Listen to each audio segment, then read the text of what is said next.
Yo, what up, guys? We have new patch notes. Right. Wow. This has been. We have been waiting for this for a long time. Alright, so let's get into it. What do we got here? We have new ML Hero Desert Jewel Bazaar. This guy, from what I've read, is absolutely awesome.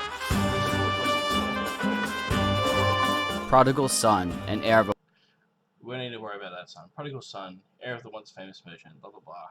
Garth's going on adventure with his two friends. He looks sick. Like the original Bazaar looks meh. This guy looks awesome.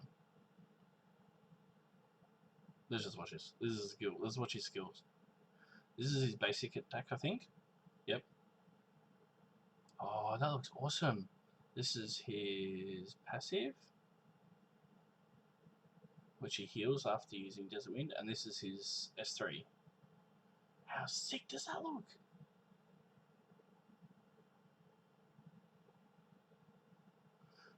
Okay. That looks awesome. Alright, so here he is. He's a Soul Weaver. Alright, let's get into skills. Okay, Desert Wind. Desert Wind is his S1. Attacks the enemy with wind with 25% to stun for 1 turn. That's not even worth looking at. Effect chance, what, 5%? 5%. So it's a 35% chances. That's less than Angelica. Increasing amount recovered. Okay, so heals all allies after using Desert Wind. Okay, so that's why. That's why this stun is low, because when you use it, he heals all allies. The amount recovered increased proportion to target's max health and the caster's attack. So if you attack someone that has high HP, you heal more? That's the way I read that. Is that right? I think that's right. Alright, what else we got here? We got okay, this is what's blowing my mind at the moment, right? Okay, before I only look at after awakening because we don't bother before. Dispels all debuffs and grants immunity for 3 turns to all allies before increasing their combat readiness by 20%.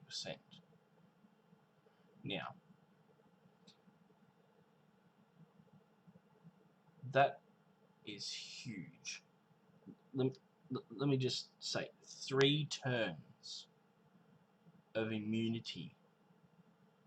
That is enough to, like, if you pair him with Alots, you can, like, forever have immunity up.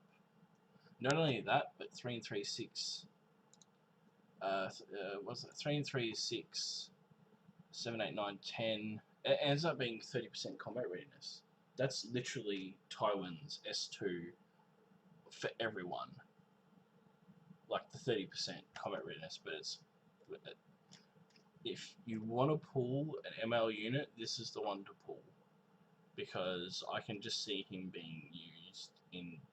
He's a new PvP meta, basically. Like, with everyone that's got provoke and buff removal and all that sort of stuff at the moment, he's a must-have.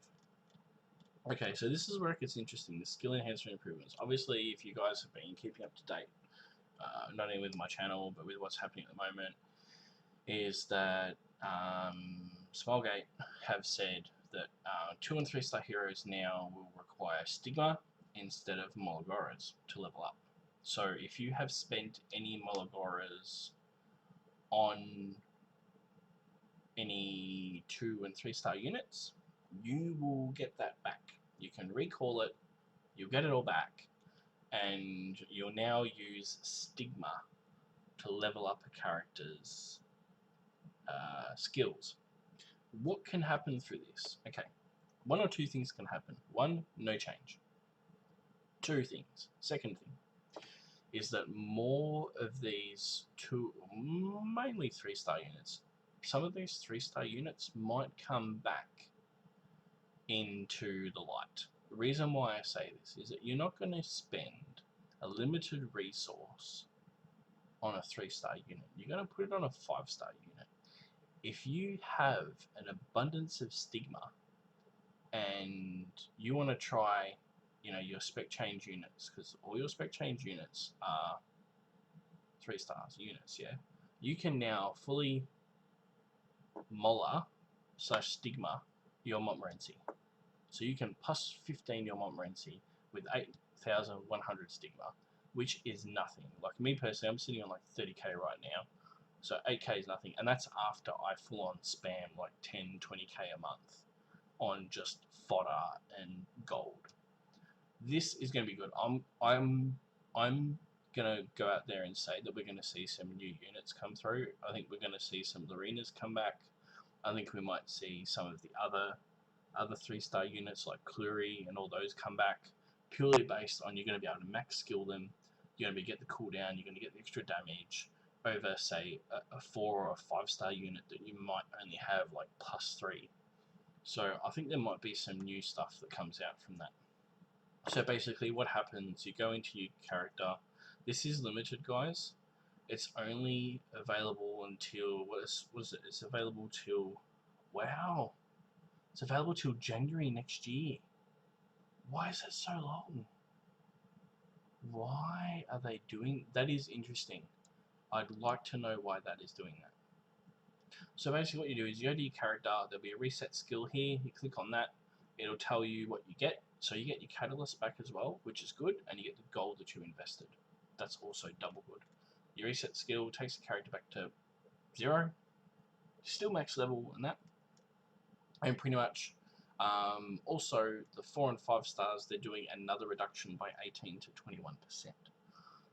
So all you people who have, you know, plus 12, plus 15, your 4 and 5 star heroes, you're going to get a refund on that too, which is awesome. Molagora and gold spent in excess of the new system will refund players for in-game mail. Molagora goes spent will be refunded in a Molagora at 1 to 4 exchange rate. So 1 Molagora go will give you 4 Molagoras, which is pretty much what the exchange is at the moment. They are now allowing you to exchange Molagora goes and Molagoras between each other, I believe. So you used to be able to only turn Molagora into Molagora Go. Now if you get a Molagora Go, you can change it back and get 4 Molagoras. I think this is awesome. I'd like to be able to do this with altars as well. Because when you start, you know, I'm missing, I think, 4 characters in the game. So when you start farming like tier 10 altar, you don't really get tier 1 bits anymore. You only get like tier 2 and tier 3 altar stuff. So I like to be able to go backwards. That's probably my suggestion, SG, if you're watching this. Also, there are some bug fixes.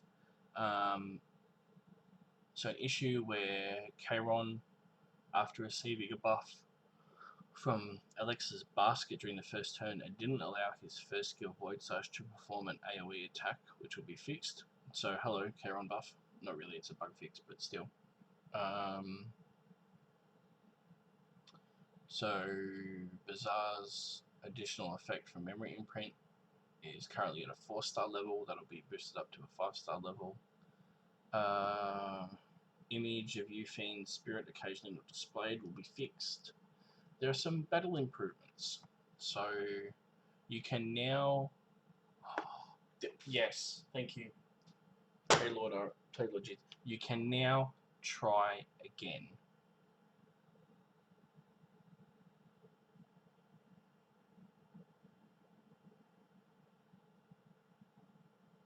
So instead of yielding and getting out, you just try again. No, that's not what I wanted. I wanted it when you finish it, you just go simple try again. You don't have to select your team, start battle. But I just want to try again. I just want to go straight back into it. This is not what I want. This is not it. This is only if you like pause menu. No. Terrible idea, useless, not needed, waste of space. Alright, the story will be improved, okay. Hero's dual attack misses on raid mode will be fixed. An issue where a hero's dual AoE attack misses despite not being debuffed by raid mode will be fixed. Okay. Okay, arena victory points not being displayed will be fixed. A tower, okay. This is driving me insane. This should not be happening. Like, why can we not go in the tower? Why? Because everything in red here, they forgot to add it in the game. They literally forgot to add it in the game. Is it game changing? No.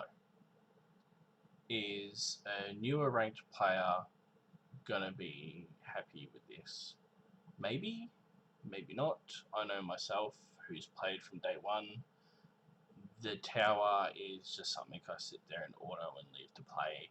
I farm it for the rewards, mainly for the Molagora, the Leafs, and the Charms, and the Galaxy Bookmarks, because, you know, I'm waiting for Dark Corvus. He'll come eventually. Summons. Okay, so in the Mystic Summon menu, the next Mystic Summon button icon will be improved so that it can be more easily understood. The improvements will be made so the lock icon is displayed in the storage button if storage content has not yet been unlocked. Okay, so we've got a new episode. 1. Main story 10.9 Hall of Hallucinations will be added. Certain text shown in episode 2 to 4 changes have been adjusted. Stages that have limited daily mission improvements on the world map. Okay, so this is good. Game guide. This is just a re-update of the English language, I believe. They've just made... excuse me. They've just sort of changed around English on what miss, critical hit, and what strike mean. You guys can have a read of that. So pretty much, obviously, people are raging that Apocalypse Ravi hasn't got a buff. I think she doesn't need a buff. I think she needs an adjustment. I think that her S3 needs a complete rework. The revive is useless. You can never use it, and the damage is mediocre. I just think that needs a bit of rework, whether it increases combat readiness, whether it applies a shield, or whether it does something else besides revive, because she's not a reviver, she's a demon that destroys shit. So I don't know whether her S3, if it kills a target, it explodes and does AoE damage. I don't know, I'm spitballing here. We'll see what happens. But long story short, that's pretty much our update. I will be, when Tower comes out tomorrow, I'll be smashing that out and getting that done. But other than that, guys, peace out. Stay tuned to the channel. I'll be doing some Guild Wars and other stuff later on. Other than that, peace out.